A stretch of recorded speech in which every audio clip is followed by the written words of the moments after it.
Linear functions. Knowledge is power. There are 3 focus academic standards, AF2. Compare properties of 2 functions, each represented in a different way, algebraically, graphically, numerically, in tables, or by verbal descriptions. 8F3. Interpret the equation y equals mx plus b as defining a linear function whose graph is a straight line. Last one, 8F4. Construct a function to model a linear relationship between 2 quantities. Determine the rate of change and initial value of the function from a description of a relationship or from 2 xy values, including reading this from a table or from a graph.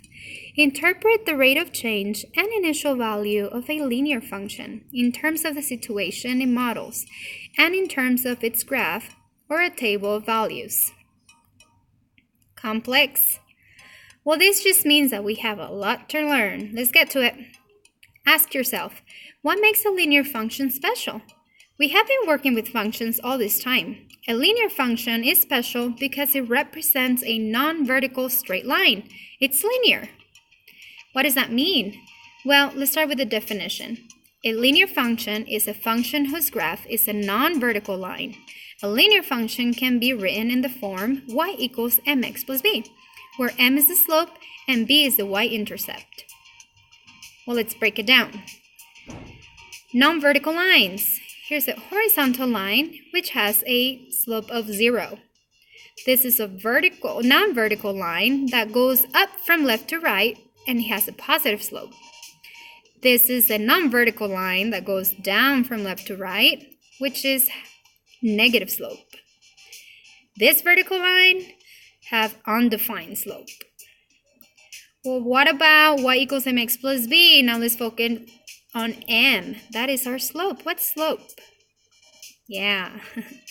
Well, slope is the rate of change between any 2 points on a line. It is a measure of the steepness of the line. We can find the slope having a ratio of the change in y over the change in x. What about the y-intercept? Well, that's where the line crosses the y-axis.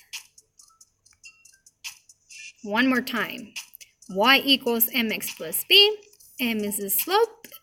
And y-intercept is represented by b, where the y-intercept describes where the line crosses the y-axis. Now, these examples are for problems that we're going to be tackling down tomorrow in class. Now, if you got all the way to this part of the video, I want you to write down the code word happiness. Don't tell anyone. Questions. Write down any questions you have in the note sheet under the clarification questions. I will address any questions in class. Don't forget to fill in all your notes. You will be able to complete the worksheet and homework sheet during class tomorrow. Thanks for watching. See you in class.